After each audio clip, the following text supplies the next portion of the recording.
This is one such ایسے which can form جس کی آؤٹ لائن جو ہے بہت لمبی فارم ہو سکتی ہے، لیکن آپ نے اس کو ورڈ لمٹ کے اندر بھی رکھنا ہے. جو امپورٹنٹ پوائنٹس ہیں ان کو آؤٹ لائن بنا دیا، ان کو ڈیٹیل میں ڈسکس کر لیا، باقی پوائنٹس کو آپ نے سرسری سے کنکلوژن میں ڈسکس کر لیا. Problems of Pakistan, innumerable problems, introduction دے دیں، پاکستان کا انٹروڈکشن دے دیں، ٹاپک کا انٹروڈکشن دے دیں، بیک گراؤنڈ تھوڑا سا بتا دیں کہ it is our dear homeland which we have achieved with very great struggle and effort.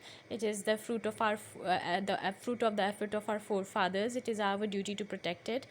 So بتا سکتے ہیں کہ in present days Pakistan is faced with innumerable problems, or some of them are external and some are internal. First we will discuss internal issues.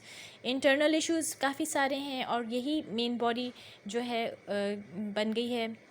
Over population کو ہی آپ as a main body لے سکتے ہیں. Internal issues سب سے main heading ہوگی، اور اس کے اندر یہ جو سارے پارٹس بن رہے ہیں they can themselves become main body points, جو آپ تھیسس اسٹیٹمنٹ بھی جن کو کہہ سکتے ہیں، یا مین باڈی پوائنٹ 1 اس کو بول سکتے ہیں، جس کے اوپر آپ نے ایویڈنس دینا ہے کہ overpopulation is the most important issue which demands urgent solution, which it is an issue which demands urgent solution.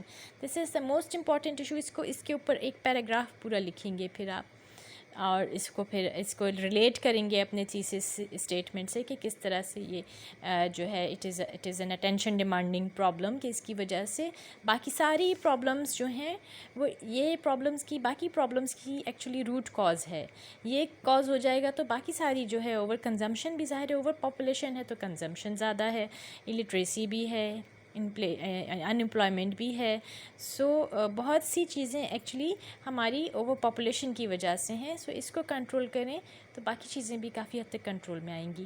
Next آپ پیراگراف لے سکتے ہیں اوور کنزمپشن کے. کنزمپشن زیادہ ہے، ہماری انرجی کرائسس ہے، ہمارے ملک میں شارٹیج آف نیچرل ریسورسز ہیں، بیکاز واٹر کو بھی اوور کنزیوم کر لیا جاتا ہے، دھیان نہیں کیا جاتا. واٹر کی شارٹیج ہے، آئل ہے، گیس ہے، الیکٹریسٹی ہے، دوسرے نیچرل ریسورسز ہیں، ان کو اوور کنزیوم کیا جا رہا ہے. ہمارے ملک میں کنزمپشن زیادہ ہے. اسی لیے انرجی کرائسس بھی ہمارے ہاں زیادہ ہے. اور اوور کنزمپشن کا لنک اوور پاپولیشن سے بھی بنتا ہے. اوور یوز کیا جا رہا ہے، دھیان نہیں کیا جا رہا، ان کو پرزرو نہیں کیا جا رہا، کنزرو نہیں کیا جا رہا سارے نیچرل ریسورسز کو. So this can become the second body part point, and then body point main body جو ہے وہ بن سکتا ہے. And then number 3 is illiteracy. This can again become the main body point. Third, illiteracy کی وجہ سے بہت سی پرابلمس ہیں.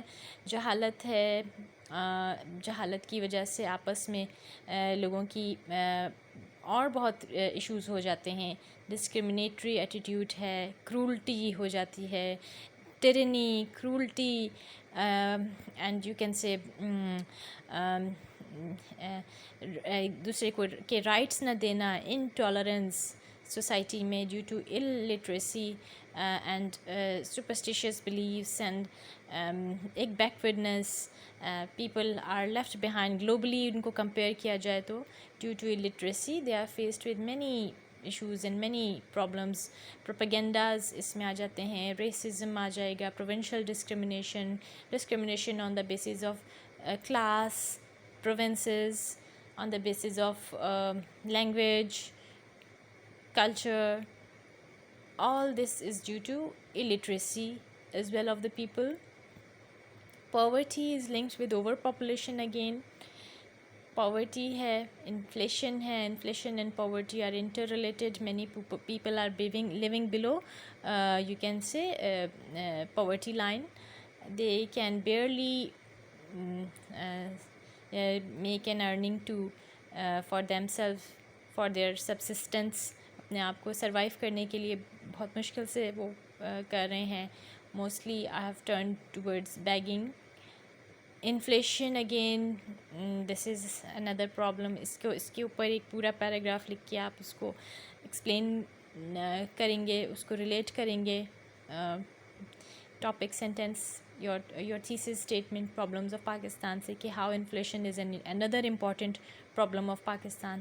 انمپلائمنٹ ہے, یہ بھی انجسٹس. کچھ ایسی چیزیں جو آپ اسکپ کر سکتے ہیں, ان کو آپ جسٹ ایک پیراگراف میں کر کے بتا سکتے ہیں. Beggars begging, smuggling, black marketing, hoarding, because you have to keep in view your word limit as well, کہ ورڈ لمٹ کو بھی آپ نے مائنڈ میں رکھنا ہے. جینڈر انیکویلٹی, اس کے اوپر بات کر سکتے ہیں. This is also one issue, internal issue. This is also because of illiteracy, backwardness. External issues پھر ہیں آپ کے, یہ بھی آپ کا باڈی پیرا بن جاتا ہے ایک نیکسٹ. یہ problematic relations with India, threat of foreign اور ایکسٹرنل ٹیررزم ہر وقت رہتا ہے, جس میں ہمارا بیسک جو ہے بجٹ ادھر لگ جاتا ہے for on our defence sector. Education پہ اسپینڈ نہیں ہوتا. So how this external issue is affecting our internal the country internally. Struggling relations with America, Afghanistan, other Muslim and non-Muslim countries. So these are some, you can say, issues which are, you can say, external issues, and which have also on the internal effect, whose effects are also جن کے جو effects ہیں وہ internal effect, internally بھی country کو affect کر رہے ہیں. So